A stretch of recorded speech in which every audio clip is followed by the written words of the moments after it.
Não, muito rapidamente a gente vai, normalmente não fazemos isso, mas hoje tem um vídeo, uma espécie de vídeo manifesto, não deixa de ter um caráter institucional, é assinado pela Fundação. Então, antes do filme principal, vai ter um trailerzinho rápido e depois eu passo a palavra ao presidente. Solta a bolachinha aí. Vivemos em tempos de muitos conflitos, tensões e incertezas. Opiniões pré-concebidas estão dominando o debate e não deixam espaço para o diálogo. É frustrante quando percebemos que nossa voz é ignorada. Mas e nós? Ouvimos o que os outros têm a dizer? Estamos realmente abertos para compreender um ponto de vista diferente do nosso? A democracia se alimenta da convivência criativa entre pessoas que pensam diferente. Essa é a sua maior riqueza. Num mundo cada vez mais complexo e interconectado, viver em democracia significa assimilar, compartilhar e criar conhecimento juntos sobre as transformações da sociedade, da economia, da política, da natureza. Enfrentamos desafios que não têm resposta simples, da mudança climática à onda global de governos autoritários.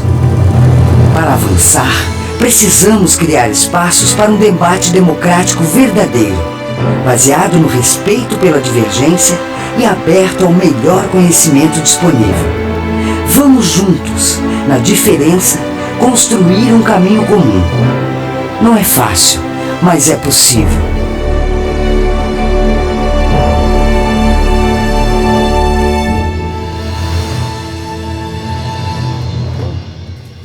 Muito bem.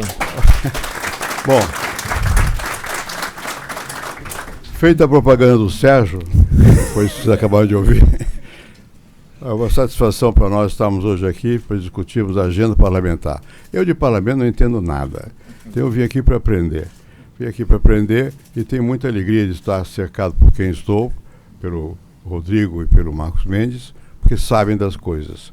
Eu vou contar só uma pequena história, a respeito não do Rodrigo, do pai dele, o César. Eu era senador do Constituinte, o César foi também.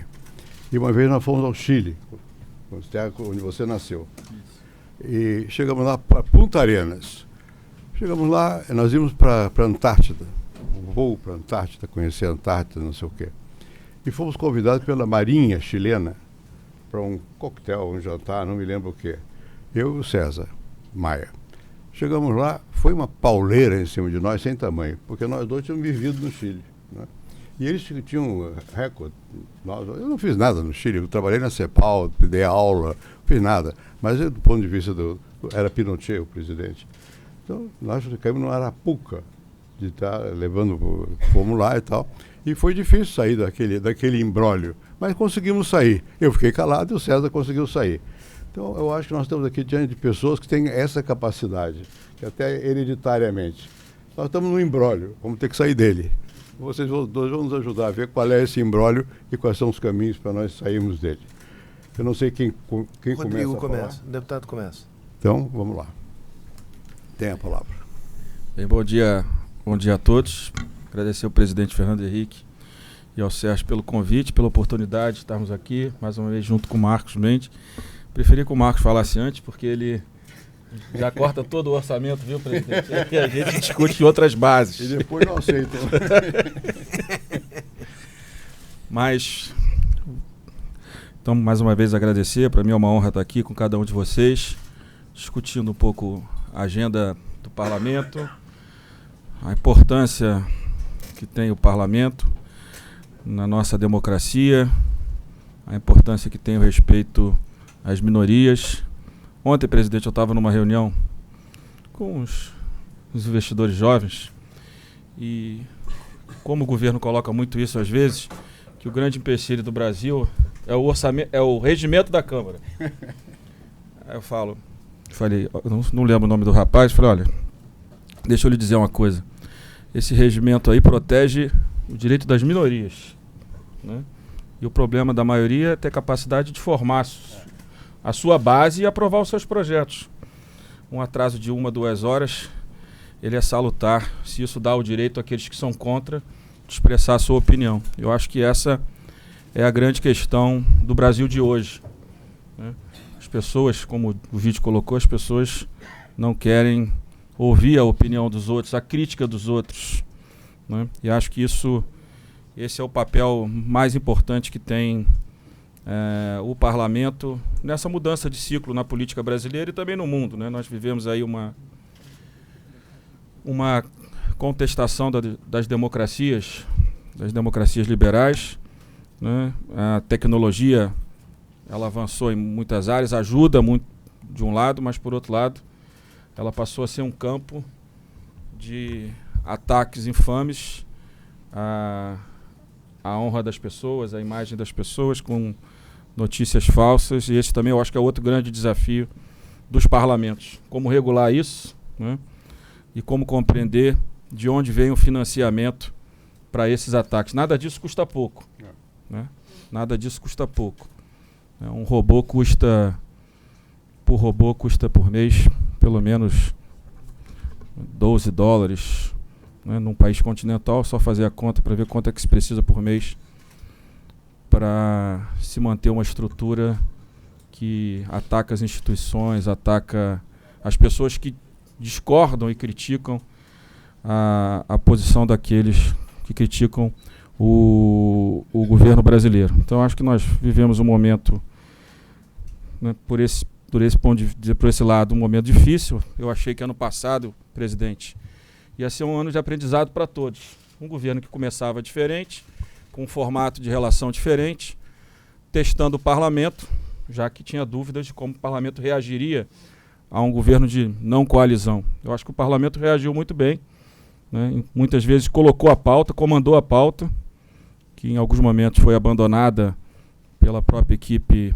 do governo, como a própria reforma da Previdência, que em um determinado momento o governo saiu dos debates e nós demos uma demonstração de responsabilidade e de compreensão daquilo que é fundamental para o Brasil. E começamos o ano com o mesmo problema. Então já não é mais uma questão de desconfiança entre os dois poderes, né, ou entre os três, né, porque o Supremo também tem sido muito atacado.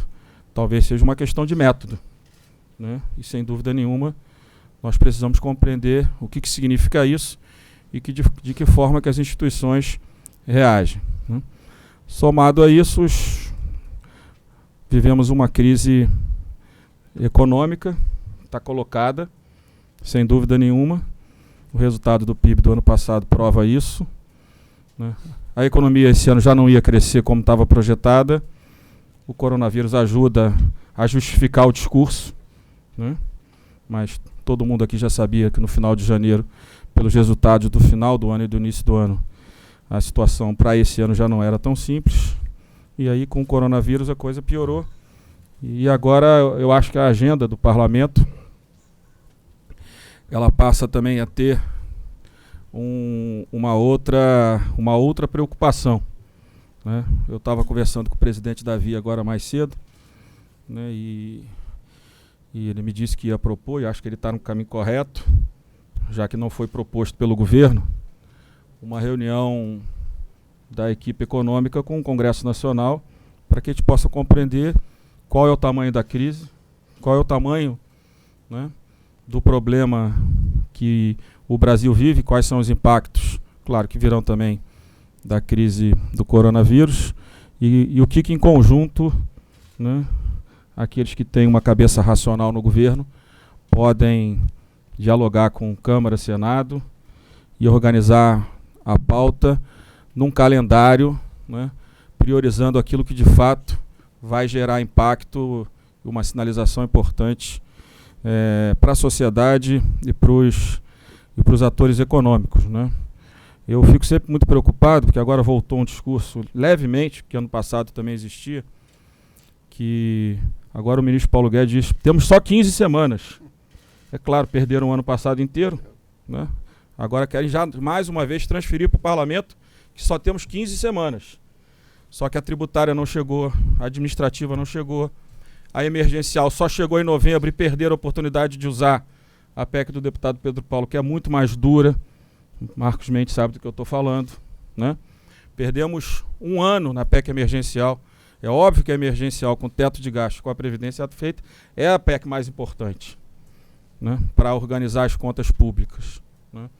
Então, eu acho que essa iniciativa que o presidente do Congresso me disse que ia tomar, eu acho que é uma imagem importante, uma sinalização importante de que, apesar de tudo, o nosso foco e a nossa responsabilidade são com os milhões de brasileiros que estão desempregados, que continuam vivendo abaixo da linha da pobreza, né, que continuam vivendo com uma educação pública de muito pior qualidade que o ensino privado e tantos outros problemas. Então é isso que nós temos tentado enfrentar. E agora outros temas que começam a aparecer, que nós precisamos enfrentar também, né? O governo sem base também às vezes nos coloca desafios que são difíceis, né? O governo sem base deixou que a comissão da medida provisória do Bolsa Família aprovasse um 13º permanente para o Bolsa Família e para o BPC,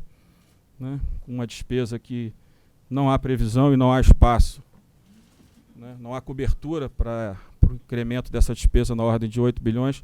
Passa a ser mais um desafio, porque é claro que é uma agenda justa, claro que é uma agenda correta, não há reajuste do Bolsa Família há alguns anos, mas a nossa responsabilidade tem que falar mais alto, apesar de muitas vezes, quando nós somos atacados, a vontade às vezes é uma reação, né? Mas eu acho que a sociedade não tem que pagar a conta, muitas vezes, dos ataques do entorno do governo, né, das redes sociais do governo, né?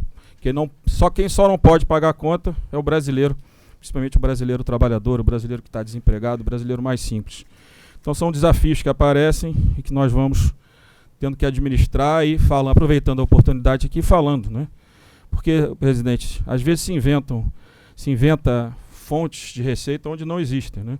Resolveram tributar os fundos exclusivos para arranjar o dinheiro da medida provisória aí do Bolsa Família. E eu falei, mas você vai tributar o quê? Você vai tributar o estoque ou o fluxo?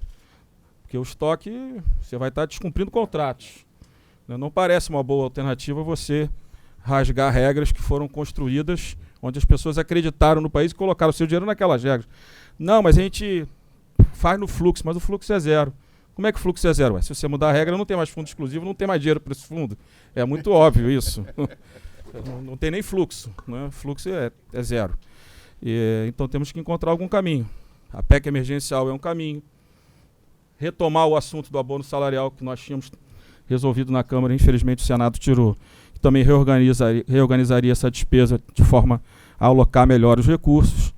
Então tem muitos temas que a gente pode avançar. Então o que eu tenho tentado organizar na Câmara é essa pauta de médio prazo, que tem impacto em médio e longo prazo, que é a reforma administrativa, que eu espero que o governo encaminhe rápido. Eu acho que a crise impõe já uma necessidade de encaminhar essa reforma, que já deveria estar na Câmara há mais de 3, 4 meses. A tributária a gente vem trabalhando desde o ano passado, agora com essa comissão mista com o Senado, acho que ela vai tramitar bem, né? Temos a discussão do Fundeb, que é sempre uma discussão importante, que a gente, né, um programa que foi iniciado no seu governo, que a gente pretende ampliar a participação do governo federal, mas com muito cuidado, para que o impacto fiscal, né, como eu já falei aqui, da dificuldade orçamentária não seja um impacto a que prejudique as contas, a organização das contas públicas.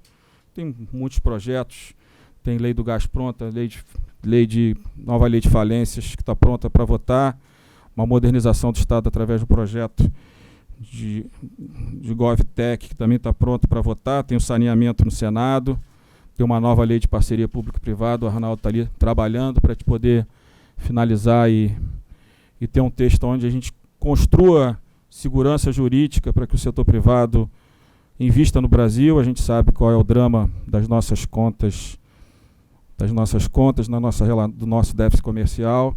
Nós precisamos de poupança externa. Então o parlamento precisa não apenas reformar o Estado, mas organizar os setores para que com segurança jurídica a gente possa atrair o capital privado externo. Isso é muito importante.